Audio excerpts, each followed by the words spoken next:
মাওলানা সাদ সাহেব তিনি নিজে আমির দাবি করে যে আমি নিজে আমির, যে কিনা বলে আল্লাহ তাআলার কাছে হেদায়েত নাই, সে কিভাবে মানুষকে ভালো পথে নিয়ে যাবে। গতকালকে আপনি হয়তো জানেন যে সাতপন্থীদের যে সমস্ত ভক্তবৃন্দ যারা আছে তারা সম্ভবত সরকারের সাথে আলাপ করেছে যে তাদের যে ইজতেমাটা সেটা তারা আগে নেওয়ার জন্য। সো আপনি এক্ষেত্রে তাদের যৌক্তিকতা দেখেন কিনা, আগে তাদের ইজতেমাটা হওয়ার জন্য কোনো যৌক্তিকতা আছে কিনা?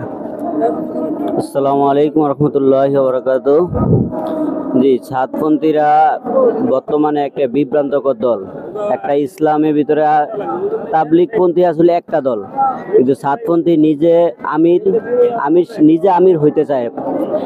আমাদের জামাতের সিস্টেম হয়েছে সবাই যারা আমির বানাবে সে আমির হবে, আর সাতপন্থী মাওলানা সাদ সাহেব তিনি নিজে আমির দাবি করে যে আমি নিজে আমির।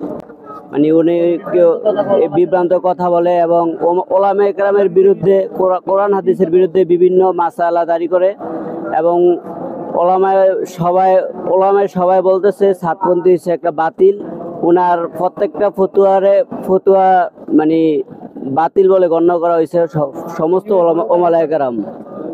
এখন তারা যে বলতেছে যে আগে করতে চায়, এটা অ্যাকচুয়ালি দেয়া যায় কিনা যে তারা আগে করুক? তারা তো ইসলাম বিরোধী, তারা তো সরাসরি ইসলামের বিপক্ষে বর্তমানে। তারা একজন, যেহেতু সাদ সাহেব নিজে বলছে যে হেদায়েত আল্লাহ তাআলার কাছে নাই, আর এটা তো একটা মুসলমান তো আল্লাহ তাআলার কাছে হেদায়েত চাইতেছে, সবাই আল্লাহ তাআলার কাছে হেদায়েত চায়, যে কিনা বলে আল্লাহ তাআলার কাছে হেদায়েত নাই, সে কিভাবে মানুষকে ভালো পথে নিয়ে যাবে, সে কিভাবে এই ধরনের আলোচনার ভিতরে যাতে না আসে, এরকম ভাবে এর ভিতরে সাদ সাহেব যাতে কোনোভাবে যে ইস্তেমাতি না আসে, এটা সাধারণ যা মুসলমান স্বাভাবিক এটাই চাইবে। হ্যাঁ, আচ্ছা, তাহলে তারা গতকালকে একটা বার্তা দিয়েছে, সেখানে বলেছে যে তারা সাদ সাহেবকে নিয়ে আসবে।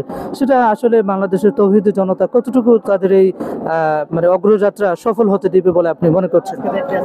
সেই জন্য আজকে বাংলাদেশ ইসলামী যত আন্দোলন আছে, ছাত্র আন্দোলন, ইসলামী আন্দোলন এবং দাওয়াত তাবলীগ এবং ওলামায়ে কেরাম সমস্ত দেওবন্দ এক হয়ে এই সাতপন্থীর বিরুদ্ধে আজকে আন্দোলন করতে নামছে।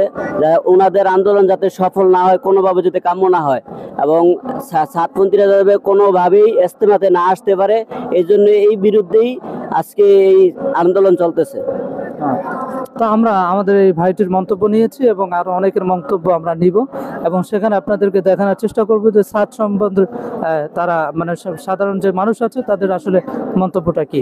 সো এটা ছিল আজকের video. Okay, that's it. Thanks for watching this video and see you in the next video. Allah Hafiz.